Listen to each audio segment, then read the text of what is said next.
மற்றொரு முக்கிய செய்தி, சென்னையில் செய்தியாளர்களை சந்தித்திருக்கக்கூடிய சி.வி. சண்முகம் குதித்திருக்கிறார். செய்தியாளர்கள் சந்திப்பின் போது கோபமடைந்திருக்கிறார் எம்எல்ஏ சி.வி. சண்முகம். செய்தியாளர்களின் கேள்விக்கு பதிலளிக்காமல் ஆவேசமடைந்திருக்கிறார் முன்னாள் அமைச்சர், தற்போதைய சட்டமன்ற உறுப்பினர் சி.வி. சண்முகம். கூடுதல் விவரங்களை செய்தியாளர் ராஜேஷ் வழங்க கேட்கலாம். ராஜேஷ், செய்தியாளர்கள் என்ன கேள்வி எழுப்பினர்? அவரது கோபத்திற்கு என்ன காரணம்? என்ன சொன்னார்? சரவணன், குறிப்பாக கிட்டத்தட்ட 2 மணி நேரத்திற்கு மேலாக முன்னாள் அமைச்சர்கள் எஸ்.பி. வேலுமணி, அன்பழகன், நன்னிலம் காமராஜ், விஜயபாஸ்கர் உள்ளிட்டோர் எல்லாம் தொடர்ச்சியாக சி.வி. சண்முகத்திடம் சமாதான பேச்சுவார்த்தையில் ஈடுபட்டிருந்தார்கள். ஆனால் அந்த சமாதான பேச்சுவார்த்தைக்கு சி.வி. சண்முகம் அவர்கள் உடன்படவில்லை என்று தெரிகிறது. குறிப்பாக சி.வி. சண்முகத்தை பொறுத்த வரைக்குமே ஏற்கனவே எடப்பாடி பழனிசாமியை சந்தித்து அவர் தலைமையில் இயங்கியிருந்தக்கூடிய சட்டமன்ற உறுப்பினர்கள் ஆதரவு தெரிவித்திருக்கக்கூடிய சூழலில் தான் எடப்பாடியை சந்திக்க போவதில்லை என்றும் தன்னுடைய சட்டமன்ற உறுப்பினர் பதவியை ராஜினாமா செய்துவிட்டு திண்டிவனம் செல்லப் போகிறேன் என்று அவர் தெரிவித்ததாக கூறப்படுகிறது. இதற்கிடையே நிர்வாகிகள் மத்தியில் பேசும் பொழுது உருக்கமான கருத்துக்களை சி.வி. சண்முகம் அவர்கள் தெரிவித்திருக்கிறார். இந்த கட்சிக்காக பல திட்டங்களையும் பல நலன்களையும் நான் உண்மையாகவும் உணர்வு பூர்வமாகவும் இந்த கட்சியில் இருந்திருக்கிறேன், செயல்பட்டிருக்கிறேன்.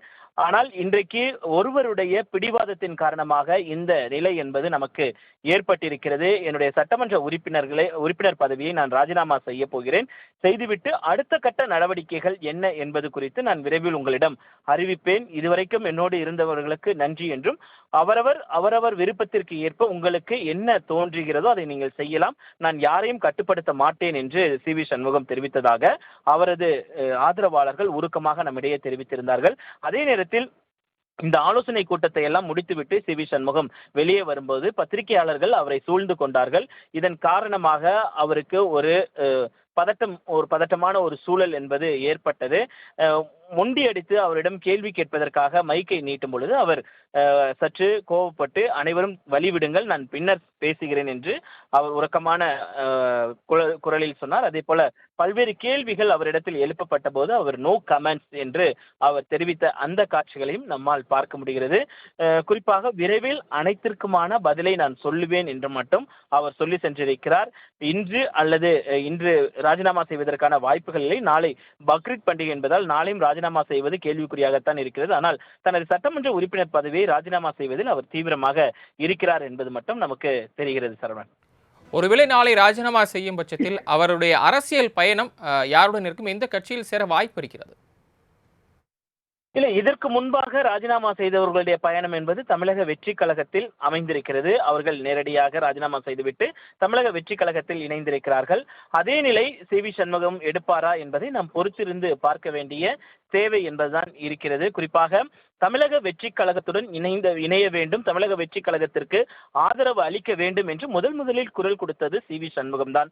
அவர்களுக்கு பெரும்பான்மை நிரூபிப்பதற்கு நாம் ஆதரவு கொடுக்க வேண்டும், மக்கள் அவர்களை தேர்ந்தெடுத்திருக்கிறார்கள், ஜனநாயக முறைப்படி அவர்கள் ஆட்சி அமைப்பதற்கான அந்த வாய்ப்பை நாம் ஏற்படுத்தி கொடுக்க வேண்டும் என்று எடப்பாடி பழனிசாமியிடம் கூறும் பொழுது எடப்பாடி பழனிசாமி திட்டவட்டமாக அதை மறுத்ததன் காரணமாகத்தான் முதலில் இந்த பிரச்சனை என்பது வெடித்தது. பின்னர் பூதாகரமாகி தமிழக வெற்றி கழகத்திற்கு சி.வி. சண்முகம் தலைமையிலான எஸ்.பி. வேலுமணி தலைமையிலான அந்த சட்டமன்ற உறுப்பினர்கள் தமிழக வெற்றி கழகத்திற்கு சட்டப்பேரவையிலே ஆதரவு அளித்தார்கள். கிட்டத்தட்ட 25 சட்டமன்ற உறுப்பினர்கள் ஆதரவு அளித்தார்கள். ஆதரவு கடிதத்தையும் அவர்கள் கொடுத்தார்கள். பெரும்பான்மையை தமிழக வெற்றி கழகம் நிரூபித்திருந்தது.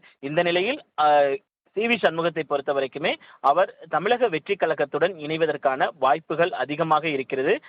காலமும் நேரமும் என்ன வேண்டுமானாலும் செய்யலாம். ஏனென்றால் ஒருவருடைய மனநிலை மாறுவதற்கு வாய்ப்புகள் அதிகமாக இருக்கக்கூடிய பட்சத்தில் ஒருவேளை அதிமுகவிலேயே நீடிக்கலாம் என சி.வி. சண்முகம் முடிவு எடுப்பாரா என்பதெல்லாம் நாம் பொறுத்திருந்து பார்க்க வேண்டிய தேவை இருக்கிறது. ஏன்னா 2 நாட்கள் இருக்கிறது. ஆனால் தன்னுடைய முடிவில் அவர் உறுதியாக இருப்பதாகத்தான் தகவல்கள்லாம் வருகிறது.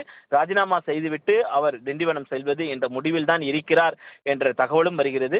நாம் பொறுத்திருந்து பார்க்க வேண்டிய தேவை இருக்கிறது. சரவணன், இப்ப அவங்க சி.வி. சண்முகம் தரப்புல அவருக்கு ஆதரவு எம்எல்ஏக்கள் எத்தனை பேர் இருக்காங்க? ஒருவேளை அவர் ராஜினாமா நாளை செய்யும் பட்சத்தில் அவரோட வேறு யாரெல்லாம் செல்லவிருக்க வாய்ப்பு இருக்கிறது?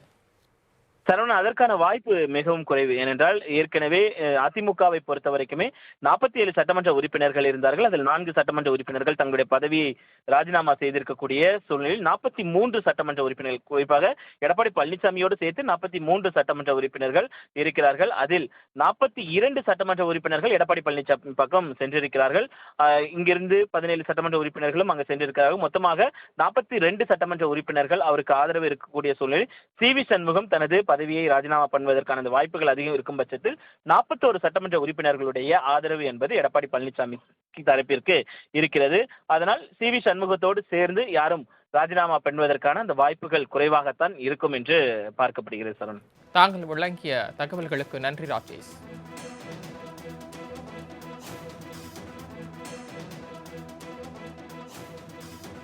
Nothing I can say now. Nothing I can. Hey, Dinesh, Dinesh, Dinesh, Dinesh, கை எடு.